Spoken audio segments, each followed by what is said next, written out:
दक्षिणेकडून हा सिद्धी जोहर 40,000चं पायदळ आणि तब्बल असं म्हटलं जातं की 15 ते 20,000चं घोडदळ घेऊन सिद्धी जोहर हा स्वराज्यावरती चालून येत होता। तो वेढा तोडणं जणू की अशक्यच होतं। म्हणजे एक प्रकारे इंग्रजांना सुद्धा त्या काळात कळून चुकलं होतं की येणाऱ्या काळामध्ये इथं आपल्याला स्वतःचं सरकार स्थापन करायचं असेल, देशावरती राज्य करायचं असेल तर पहिल्यांदा ह्या मराठ्यांना संपवलं पाहिजे। अफझल खानाला मारलं म्हणजे स्वराज्यावरचं संकट संपलं असं अजिबात नाही। छत्रपती शिवाजी महाराजांवरती अनेक संकट चालून आली आणि छत्रपती शिवाजी महाराजांवरती अफझल खानपेक्षाही मोठं संकट, अक्षरशः मोठं सैन्य घेऊन चालून आला होता, तो म्हणजे सिद्धी जोहर। आणि ते संकट फार मोठं होतं आणि अत्यंत क्षिताबीनं छत्रपती शिवाजी महाराजांनी जिथून वाराही पास करणं अवघड आहे असा तो मजबूत वेढा नेमका कशा पद्धतीनं तोडला, महाराजांना मदत नेमकी कोणी कोणी केली, स्वतःच्या आयुष्याचं समर्पण त्यावेळेला कोणी कोणी केलं आणि महाराजांवरती एकूण सैन्य चालून आलं तरी किती होतं, हे सगळे या व्हिडिओमध्ये समजून घेण्याचा प्रयत्न करणार आहोत। नमस्कार, मी अक्षय आणि तुम्हा सगळ्यांचं स्वागत करतोय आपल्या हक्काच्या शब्दवेडे चॅनलवरती। म्हणजे आपल्या सगळ्यांना माहिती असेल छत्रपती शिवाजी महाराजांनी प्रतापगडच्या पायथ्याशी अफझल खानाचा कोतळा काढला। त्यानंतर मात्र जे घडलं त्यानंतर अक्षरशः अली आदिलशहाला इकडं मोठं सैन्य कुठलं तरी पाठवावं लागेल, त्याशिवाय छत्रपती शिवाजी महाराज आपल्या ताब्यात येणार नाहीत, किंबहुना त्यांना हरवणं शक्य नाही हे माहीत पडलं होतं। आणि मग अशा वेळेला करायचं काय? त्यावेळेला या अली आदिलशहानं वरती औरंगजेब बादशाला सुद्धा पत्र लिहिलं आणि त्याला सांगितलं की मी एक मोठा सरदार पाठवतोय आणि मला त्यावेळेला छत्रपती शिवाजी महाराजांना संपवायचं असेल तर तुमच्या सुद्धा मदतीची गरज आहे। म्हणून उत्तरेकडून आपण जर बघितलं तर शाहिस्ते खान जो होता म्हणजे अली आदिल औरंगजेब बादशहाचा मामा होता शाहिस्ते खान, त्याला मोठं सैन्य घेऊन औरंगजेबानं पाठवलं। तर दक्षिणेकडून कोण येत होतं तर दक्षिणेकडून हा सिद्धी जोहर 1-2 नाही तर 40,000चं पायदळ आणि तब्बल असं म्हटलं जातं की 15 ते 20,000चं घोडदळ घेऊन हा सिद्धी जोहर हा स्वराज्यावरती चालून येत होता। त्यावेळेला महाराज जे होते ते मिरजच्या लढाईमध्ये होते, किल्ला घेण्याच्या तयारीत होते। मात्र त्यावेळेला महाराजांच्या लक्षात आलं की फार मोठं सैन्य घेऊन सिद्धी चालून येतोय स्वराज्यावरती। त्यावेळेला सर्वात सुरक्षित त्यावेळेला जर गड कोणता महाराजांना वाटला असेल तर तो म्हणजे कोल्हापूर जिल्ह्यातला पन्हाळगड। आणि म्हणून छत्रपती शिवाजी महाराज पन्हाळगडावरती पोहोचले।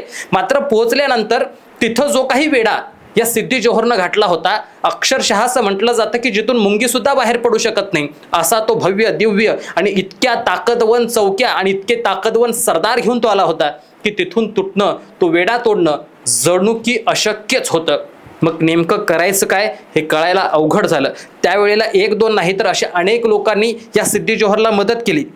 इंग्रज अधिकारी सुद्धा होता हेनरी रिविंग्टन म्हणून, त्यानं सुद्धा या सिद्धी जोहरला अगदी लांब पल्ल्याच्या तोफा ज्या असतात गडावरती मारा करण्यासाठी त्या सुद्धा त्यावेळेला विकलेल्या होत्या। अर्थात या सिद्धीला आणखीन बळ मिळत होतं। म्हणजे एक प्रकारे इंग्रजांना सुद्धा त्या काळात कळून चुकलं होतं की येणाऱ्या काळामध्ये इथं आपल्याला स्वतःचं सरकार स्थापन करायचं असेल, देशावरती राज्य करायचं असेल तर पहिल्यांदा ह्या मराठ्यांना संपवलं पाहिजे। कदाचित तिथूनच त्यांनी पेरणी करायला सुरुवात केली होती की काय हे माहीत नाही, परंतु तिथून पुढे त्यांनी 150 वर्ष राज्य केलं हे आपल्याला माहिती आहे। मात्र त्यावेळेला सिद्धीचा तो वेढा तोडायचा कसा हे कळत नव्हतं। त्यावेळेला छत्रपती शिवाजी महाराजांनी काय केलं होतं तर आधीच चाल रचून ठेवली होती। तिकडून सिद्धी येतोय म्हटल्यानंतर इकडं विजापूरवरती हल्ला करण्यासाठी नेतोजी पालकर यांना जवळपास 500 ते 5,000चं सैन्य घेऊन 5,000-6,000चं सैन्य घेऊन पाठवलेलं होतं आणि नेतोजी पालकर हे तिकडं विजापूरच्या दिशेनं हल्ला करण्यासाठी सुद्धा गेले होते। मात्र त्यावेळेला महाराजांना असं वाटलं की विजापूरवरती हल्ला होतोय म्हटल्यानंतर हा सिद्धी मागे वळेल,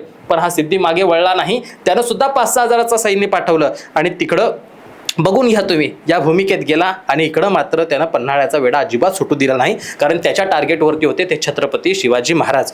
मग अशा सगळ्या परिस्थितीमध्ये महाराजांना वाटलं पावसाळ्यात तरी वेढा तुटेल, मात्र अजिबात तो सिद्धी हलायच्या तयारीत नव्हता। 1 महिना गेला, 2 महिने गेले, 3 महिने गेले, 4 महिने झाले तरी सुद्धा सिद्धीचा वेढा तुटना झाला।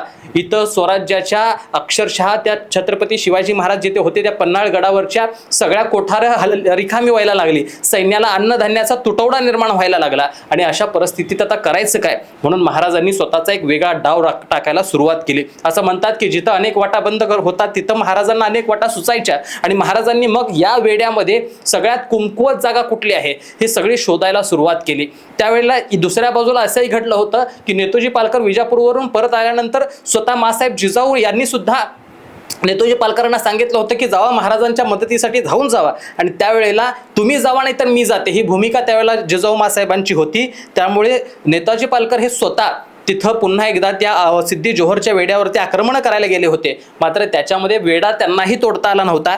त्यावेळेला काही जसं की सिद्धी हिलाल असेल, सिद्धी ह्याया असेल, यांना पकडण्यामध्ये नेतोजी पालकर यांना यश आलं होतं, मात्र तरी सुद्धा त्यांनाही तो वेढा तोडता आला नव्हता. ही वास्तविकता, इतका तो मजबूत वेढा होता. इकडं महाराजांनी चाल टाकायला सुरुवात केली. महाराजांनी काय केलं, छोट्या छोट्या तुकड्या बाहेर पाठवायला सुरुवात केली आणि त्याच्या माध्यमातून वेढा नेमका कुठं कमकुवत आहे हे जाणून घ्यायचं होतं. आणि त्यांनी अगदी कमकुवत जागा शोधून काढली आणि मग सगळ्यात मोठा डाव टाकला, तो म्हणजे छत्रपती शिवाजी महाराजांनी स्वतःच्या बरोबरीनं काही सैन्य घेतलं, स्वतः पालखीत बसले आणि तारीख होती 13 जुलै 1660. अक्षरशः एकदम काळोखी रात्र महाराजांनी त्या दिवशी निवडली. 600 मावळ्यांसोबत पालखीत बसून महाराज तिथून निघाले आणि जिथं वेढा कुंकवत आहे तिथून तो तोडून बाहेर पडणार होते. मात्र दुसऱ्या बाजूला सुद्धा महाराजांचा मोठा डाव होता की दुसऱ्या पालखीला अगदी त्याच पद्धतीची तयारी करण्यात आली आणि शिवा काशीदला त्या पालखीत बसवलं गेलं आणि दुसऱ्या दिशेला पाठवण्यात आलं. ती शिवा काशीदची पालखी जी होती ती सिद्धी जोहरच्या सैन्यानं पकडली. सिद्धी जोहरच्या सैन्याला सुद्धा आधी एक मोठा डाव शिवाजी महाराजांनी टाकला होता. तो म्हणजे काय होता, तर छत्रपती शिवाजी महाराजांनी स्वतःचे वकील गंगाधर यांना सिद्धीकडे पाठवलं होतं आणि त्याला सांगितलं होतं की महाराज आपल्याकडे शरण यायला तयार आहेत. महाराजांनी हार मानलेली आहे कारण तिथं सैन्याचं हाल होत आहेत आणि त्यामुळं तिथं जे सिद्धी जोहरचं सैन्य होतं ते थोडंसं विश्रांती घेण्यामध्ये गेलं होतं, कारण 4 महिने अगदी कटाक्षाने ते नजर ठेवून होते. मात्र त्यांची जशी नजर कमी करण्यासाठी महाराजांनी डाव टाकला तसं महाराज इकडं 600 मावळ्यांसह तो वेढा तोडून बाहेर पडले होते आणि दुसऱ्या बाजूला त्यांना कुठंतरी खरं वाटावं म्हणून शिवा काशीदला तिकडे पकडून दिलं होतं. अर्थात त्यावेळेला अभिमान वाटला पाहिजे आपल्या सगळ्यांना की लाख मेले तरी चालतील पण लाखांचा पोशिंदा जगला पाहिजे, या वृत्तीनं जगणारे मावळे होते म्हणून शिवा काशीदनं सुद्धा स्वतःचं समर्पण तिथं दिलं असं म्हटलं तरी काही चुकीचं ठरणार नाही. दुसऱ्या बाजूला महाराजांनी जिथून वेढा तोडला तिथं सुद्धा वेढा तोडल्यानंतर महाराज सहज सुटतील अशा पद्धतीची परिस्थिती नव्हती, कारण तिथं या सिद्धी जोहरचा जावई जो होता सिद्धी मसूद हा महाराजांच्या मागावरती होता आणि तो सुद्धा मोठं सैन्य घेऊन महाराजांच्या पाठीमागे लागून गेलेला होता. आणि त्यावेळेला सुद्धा गजापूरच्या इथं महाराजांना सांगितलं, म्हणजे आपले बाजीप्रभू देशपांडे होते, तिथं बांधल सैनिक सगळे होते, बांधल मावळे होते, त्यांनी सांगितलं की महाराज लाख मेले तरी चालतील पण लाखांचा पोशिंदा जगला पाहिजे, तुम्ही गडाच्या दिशेने पुढे व्हा, आम्ही तर आहोत, आम्ही यांना सांभाळून घेऊ.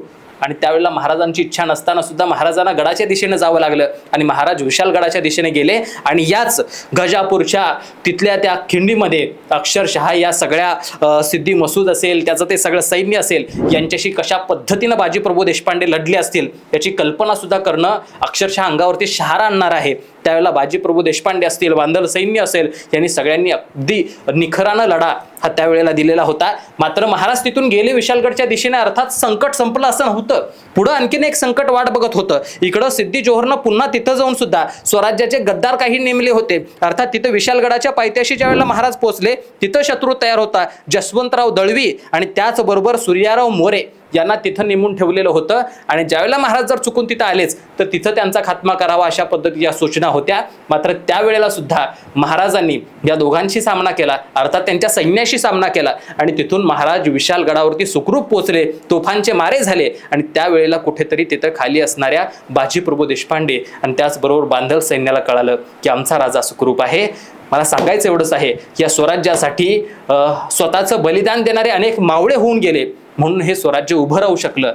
त्यासाठी समर्पण करणाऱ्या या सगळ्याच मावळ्यांना शतशः नमन करतो. आणि अशा अनेक घटना आहेत महाराजांच्या आयुष्यातल्या की ज्या खरंच आयुष्यामध्ये लढावं कसं आणि आयुष्यामध्ये कसं सांगतात की शक्तीपेक्षा युक्ती श्रेष्ठ जे सांगतात ना, त्या अनेक छत्रपती शिवाजी महाराजांच्या या सगळ्या धोरणांना, सगळ्या युद्धांना किंवा ह्या सगळ्या परिस्थितीला बघितल्यानंतर लक्षात येतं. त्यामुळे आपल्या पण आयुष्यामध्ये अशी संकट जेव्हा येतील त्यावेळेला त्यातून मार्ग कसा काढायचा हे समजून घ्यायचं असेल तर महाराज समजले पाहिजेत. आणि तेच महाराजांचे आणखीन कोणते प्रसंग तुम्हाला जाणून घ्यायला आवडतील नक्की कमेंटमध्ये सांगा, त्याच्यावरती आपण निश्चितपणे व्हिडिओ बनवू. तोपर्यंत बघत राहा शब्दवेडे. धन्यवाद.